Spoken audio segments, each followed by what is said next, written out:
It's time to enter the drone zone with me, James Drone, aka Pure Ambient Drone. So hit that subscribe button, tap that bell, and get ready to synth on. Hey there, Syndrones. We are back with episode number 32 of Midnight Synthesizer Talk with me, James Drone, the voice of synthesizers. This is the place where we close our eyes, open our ears, and expand our minds. And remember, you can dig deeper into my world of synthesizers over at jamesdrone.com. jamesdrone.com is the place to be to connect with me. Well, before I get started with tonight's topic, which will be the Roland Gaia, I want to just pay my respects to the family of Shad Brown. My wife's nephew was unfortunately murdered this 1st of September. We found out the news earlier today that someone had knocked on his door, and when he answered, witnesses saw a man pull out a revolver and shoot him 4 times. Condolences to the family. The Roland Gaia. This synthesizer was often on my radar for many years.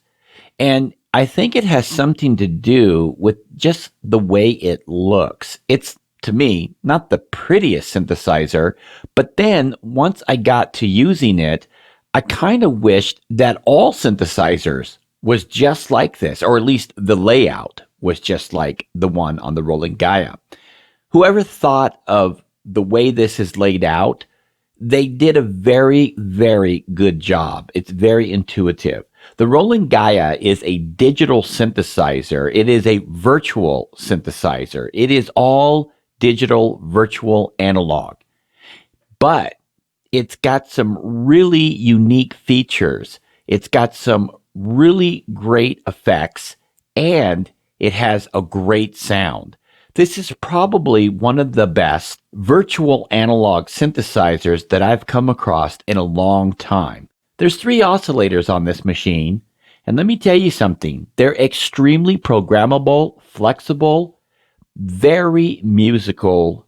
You have everything laid out in front of you on this synthesizer. The LFO section, oscillator section, filter section, amp section, then to the effects, and then even external audio input section. Now, what I really, really, really enjoyed about this synthesizer is how you can take the 3 oscillators and you have these little switches over to the left-hand side that you can turn them off and on the fly. And what I like to do is start with oscillator 1 and program it. And you can use panning effects. You can use digital delay. You can use reverb. It's got a whole section of effects that you can use. Now, they're master effects, so they're going to affect everything that you're programming. It would have been really nice if each oscillator had its own effect, but they don't. But it's still great. So what I like to do, as I was saying, is start with one oscillator, program it, move to the next, and so on. And you can use panning effects on each oscillator so that you can have stuff spread out across the sound spectrum. Keep the bass in the middle and keep the sides filled with musical bliss. Okay, I'm getting a little poetic. But the point is that this has a lot of flexibility where you can create some incredible sounds. Let's take a listen to some of them now.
Now, the sounds that you just heard were actually custom patches that I created on the Gaia, and they're available on my website at jamesdrone.com. In addition to having the effects section, the amp section is really important because each oscillator can have its own volume. And so you can use each oscillator independently. As I mentioned before, each oscillator can be selected. It can have its own cutoff, its own volume, its own pitch.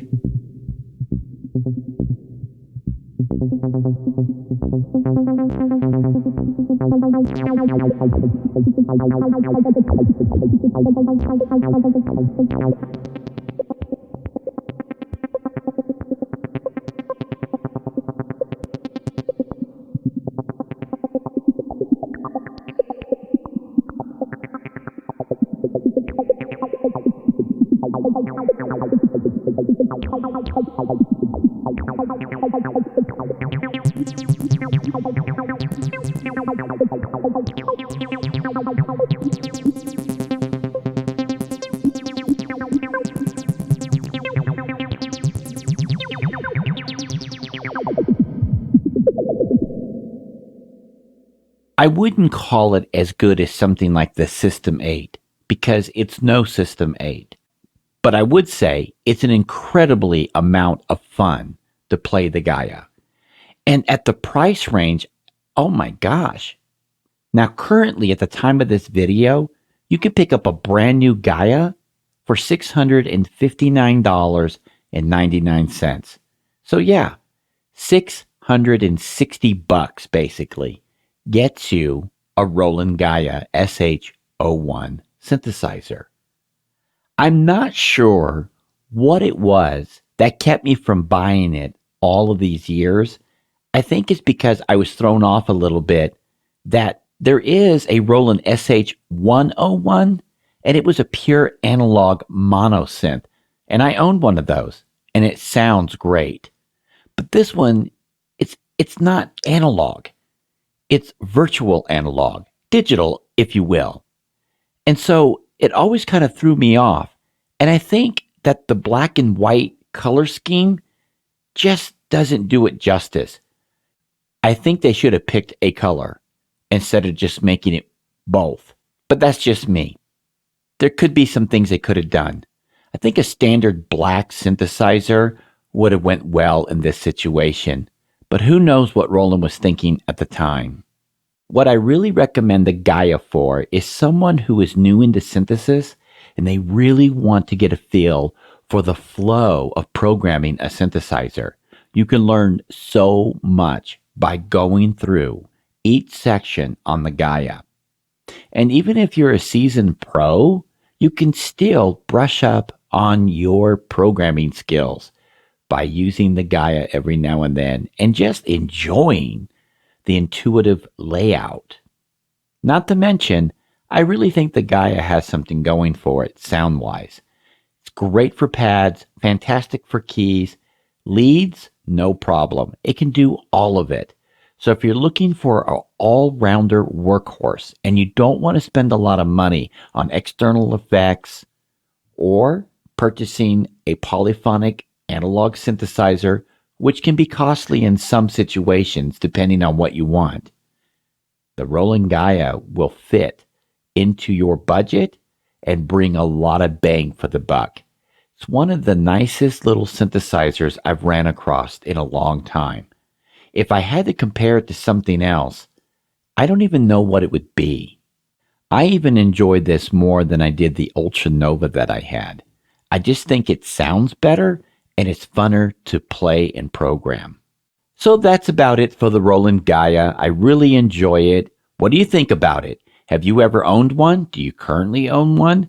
Let's talk about it in the comments below. Once again, I want to thank every one of you for being here for Midnight Synthesizer Talk. I'm James Drone. Until next time, hit that subscribe button, tap that bell, and above all, keep calm and synth on.